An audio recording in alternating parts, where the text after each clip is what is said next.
بسم الله الرحمن الرحيم الحمد لله رب العالمين والصلاة والسلام على أشرف الأنبياء والمرسلين على نبينا محمد وعلى آله وصحبه أجمعين. Assalamu alaikum wa rahmatullahi wa barakatuh. Welcome to the first in a new series on reflections on the Qur'an. The Qur'an is the foundation of Islamic civilization. Qur'an and the Sunnah, of course. But of course, the Qur'an has the primary position in that regard. And down through Islamic history, Muslims have always been devoted to the Book of Allah. In the time of the Prophet ﷺ, we know that every time a verse was revealed, he would memorize it, he would teach it to other people, and on the occasion of the revelation, he would ask somebody who had the ability to read and write to write down the verse. And of course the Sahaba, they spent tremendous amount of time and energy. Everybody in the society memorized some portion of the Qur'an, and there were many who had memorized all of it.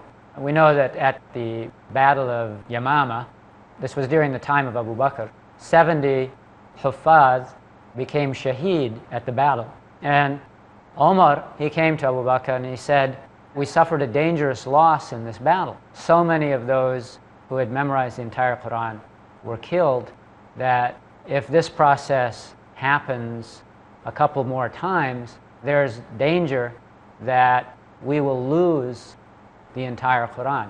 So all of those places that the Qur'an was written down during the lifetime of the Prophet ﷺ, we should bring all of that and we should collect it and we should make one copy of it. Now, in that time, particularly in Arabia, the materials for writing things down were exceedingly primitive. There was no such thing as paper. There was, in places like Egypt, they had papyrus, but it was a time-consuming effort to make papyrus in order to write on it, and it was very expensive. So what was used by the Sahaba to write down the Qur'an was parchment. So it was leather in the time of Abu Bakr when it was all collected, and they wrote it down in the form of leather, parchment sheets. There was once a television serial about the life of Imam al-Bukhari, and when they showed Imam al-Bukhari reading from his Sahih, it was quite interesting. The size of the book, I mean, the pages were about this wide and this long. You know, when he laid out the book, it covered the entire table pretty much. During the lifetime of the Prophet ﷺ, that the Qur'an was written down upon whatever was available. So sometimes it would be written on a stone, sometimes on the shoulder blade of a camel, sometimes on palm leaves, various methods, pieces of wood. And you know, this shortage of writing materials, you still see that reflected in parts of Africa where children memorize the Qur'an. Places like Sudan and Mauritania, they have these Qur'an memorization centers where young boys go to study with a sheikh, and what they learn their lesson on, the sheikh teaches them how to read and write, and then he recites for them. Each morning they get a lesson and they write that portion on a wooden tablet, and when they've memorized that, they recite it to the sheikh, and that same tablet is used for the next lesson. The next day, after reciting again to the sheikh what they've memorized, they wipe out the previous day's lesson and they write it over on the same surface. So anyway, this is a kind of a lengthy detour to talk about the kind of effort that went into preserving the Qur'an. And Umar radiallahu anh, when he was sending a governor to Kufa or Basra, I forget which, he said, when you get there, you're going to find people who are busy day and night with the memorization and the recitation and the holding on to the memorization of the Qur'an. So he said, don't distract them from that with other activities. Now, of course, during the lifetime of the Prophet ﷺ, There were people who wrote down some portions of the Sunnah. Abdullah bin Amr ibn al-As mentioned a well-known incident. It's mentioned in Sunan Abi Dawood, where he was recording what he would hear from the Prophet ﷺ. And one of the other Sahaba said, maybe you shouldn't do that because sometimes he may be joking and you're recording the stuff for posterity, perhaps out of context. So he asked the Prophet ﷺ about it, and the Prophet ﷺ encouraged him to go on doing that. So the Prophet ﷺ didn't order people to do it per se, but those who took it upon themselves to do it, he had no objection to it. At a very early stage, there was a prohibition of recording the Sunnah, but that was because the Prophet ﷺ didn't want people to become confused. There's written material here. What is this written material? Is this Qur'an or is this something else? And in fact, historically, there are some narrations that there were some issues that came up about, what's going on here? Because Ubay bin Ka'b, he was one of the great memorizers and reciters of the Qur'an, and there are reports that his copy of the Qur'an had these 2 du'as in them which are not considered to be part of the Qur'an. But that was his private copy, so he understood what was Qur'an and what was not. So at a certain point, the Prophet ﷺ, he rescinded that prohibition of recording the Sunnah, and that's when people like Abdullah bin Amr ibn al-As did what they did. And the Sunnah was taught during the time of the Khulafa al-Rashidin. There were study circles. Abu Huraira used to teach hadith in Medina, and there were circles like that in the major centers of the Muslim world. But the primary focus was on the Qur'an. And down through the generations, Muslim scholars have always given tremendous attention to the Qur'an, and they have, it's just standard that if that was what you're interested in, you want to pursue Islamic knowledge, then the first thing you need to do is to memorize the Qur'an. Up until a certain point, and this gives us an indication of the declining standards of scholarship in the Muslim world.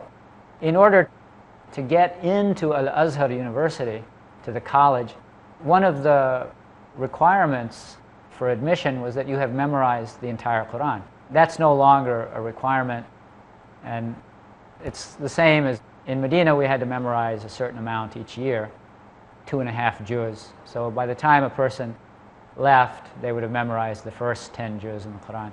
I believe in Al-Azhar, you still have to memorize the whole thing before you graduate, but I'm not sure whether that has also been downgraded. One of my roommates when I was in Medina was a Malaysian student who had transferred from Azhar. One of the reasons he transferred was he didn't want to have to memorize 1/4 of the entire Qur'an every year. And so that requirement was lighter in Medina than it was in Al-Azhar.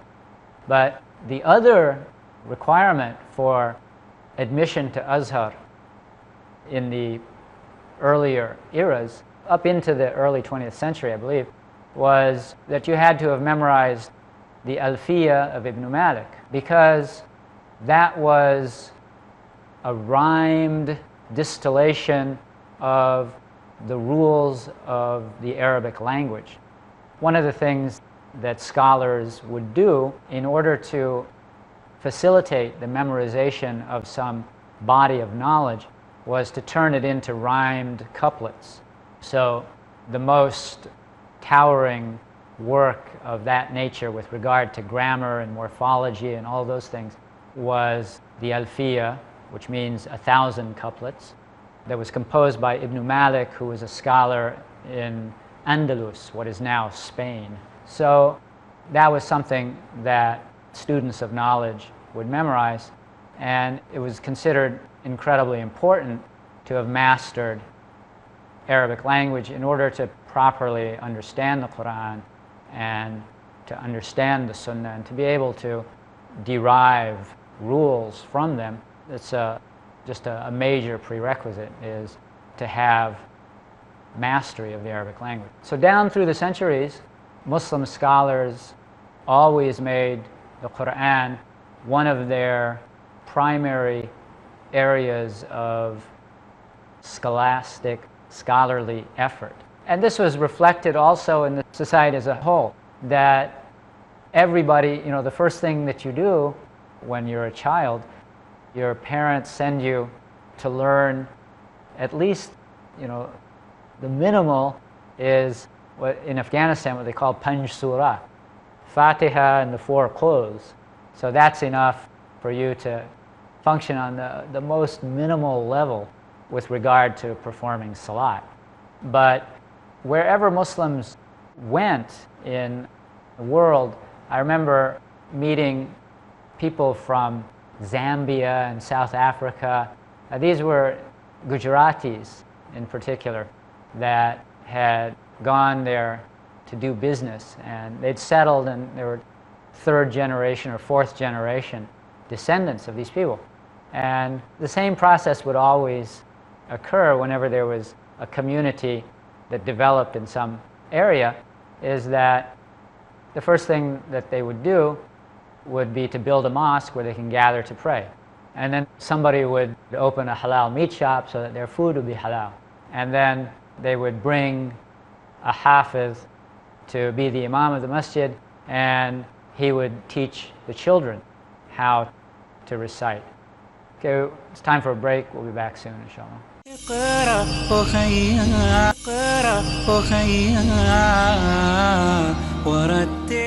Assalamu alaikum wa rahmatullah. Welcome back. So we're talking about the importance that Muslims have always given to the Qur'an.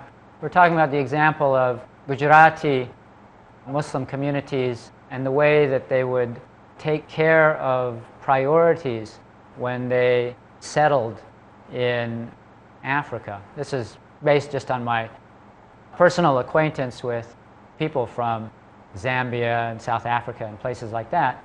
The first thing that they would do is, when they had some kind of a community, was to build a mosque. Somebody would open a halal meat shop. They would bring a hafiz as soon as they were able to start, in addition to leading the salat, to teach their children the Qur'an. So that was a fairly standard thing, that at least one person in every family would be a hafiz. And in Somalia and just throughout Islamic societies, you had this phenomenon when children are first being exposed to education, that they would learn to memorize the Qur'an, at least a part of it, but frequently in full. And I remember when I was in Pakistan, I was a new Muslim, and I was advised to enroll in this madrasa in Karachi, and I had to get a visa and those things because I'd come as a tourist. So in the course of all of that, the school informed the American embassy that there was an American who was studying in the school. Now this was in 1979, back when we lived in a different world, and there was not a cloud of suspicion on people studying in Pakistan. But the embassy sent these 2 guys to just sort of see what's up with this American in this Muslim seminary. And when they came to the school, what my studies consisted of was, after breakfast, I would go to this part of the masjid where there was a group of young boys who were memorizing the Qur'an, and the teacher also taught me.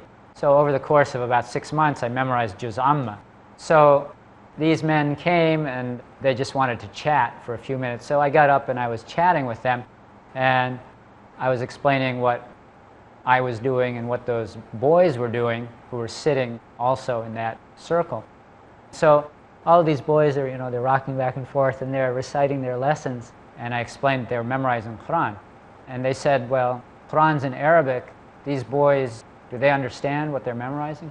And I said, obviously it was the question with a bit of a twist to it, which is that what a useless activity. They're just parrots. They don't know what they're saying. So I understood that there was a criticism contained in the question. And I said, well, this is the first step, and then later they will learn the meanings of what they have memorized. Now, it's partially true that some of those people wouldn't ever reach that stage. And I remember when I was studying in Medina that there were these, again from South Africa, some of the people who were studying Arabic with me, they were people who had memorized the entire Qur'an, and they really didn't know the meaning of what it was that they were reciting. But one of the interesting points about the effect of the Qur'an on their ability to learn Arabic was that because the linguistic patterns, they were stored in their brain. So when they learned the rules and they learned vocabulary, there were already those patterns there in the brain, and they could plug the new information that they were acquiring from the school into what they already had. And those people who had memorized the Qur'an, they learned Arabic at a much faster pace than your average person who didn't have that. So the Qur'an is important for Muslims not only for gaining an understanding of what life is about, but it also is a major facilitator for learning the Arabic language, which you really need to understand in order to properly understand the Qur'an itself. And the importance of the Arabic language takes us back to another huge effort that went on in that first couple of generations of Islamic scholarship. In particular, I mean, the pioneers in this field were the scholars of Kufa and Basra. These were towns that were built from scratch after the Muslims conquered Iraq. And of course, at that time, it wasn't a country called Iraq. It was part of the Persian Empire. So the Muslims built these entirely new cities. And one of the features of the Islamic form of government, or the way that the government policy worked at that time, was that because windfall wealth fell to the lot of the Muslims, definitely people who had been involved in that process of the conquests, and other Muslims in general also, they were receiving a stipend from the Muslim government on a regular basis from the kharaj. This was a policy that Omar put in place when the lands of Iraq were conquered. There was this lengthy debate. It lasted for days, where Omar, he called the leading Sahaba back from Syria and from Egypt and from Iraq. But this pressing political issue of what to do with the lands that were conquered. And there was definitely an opinion, particularly among those who had actually done the fighting, that those lands should be divided up among those who had done the fighting. And you know, there's a verse in Surah Al-Anfal that they use as support for that, that whatever booty you gain, 1/5 of it should go to this, this, this, and this, and by implication, the 4/5 should go to those who were actually involved in the fighting.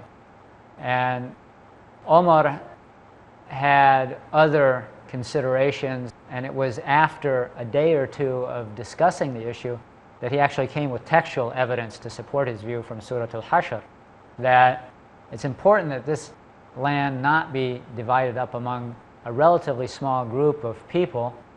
The land was retained in the hands of the people who owned it when the Muslims conquered that country. But they had to pay a tax to the government. And there were a couple of reasons for this. Just besides the textual evidence from Surah Al-Hashr, there was rational explanations for why that was important. One was that if the Mujahideen all became busy dealing with their farms, then who would be left to make jihad? Another is that the state needed funds in order to do what a state needs to do, one of which was to conduct jihad and for social services. And the other consideration was, as is mentioned in Surah Al-Hashr, that the objective of the lawgiver is that wealth should circulate in the society. It shouldn't just be moving around amongst an elite, rich group of people. So by just leaving the land in the hands of the owners and requiring these non-Muslims to pay this tax to the Muslim government, then there was a steady revenue stream for the Muslim state, and one of the uses that they made of it was to give stipends to people. Okay, we've run out of time for this episode. We'll have to carry this topic into the next one, inshallah. Assalamu alaikum wa rahmatullahi wa barakatuh. Wallahu a'lam. اقرأ أخيا ورتل القرآن، اصدح بصوتك اسمع الأكوان. اقرأ كلام الله داوي نفوسنا، لنحس في أعماقنا الإيمان. من فؤاد كالحجارة قسوة، فإذا وعى القرآن حين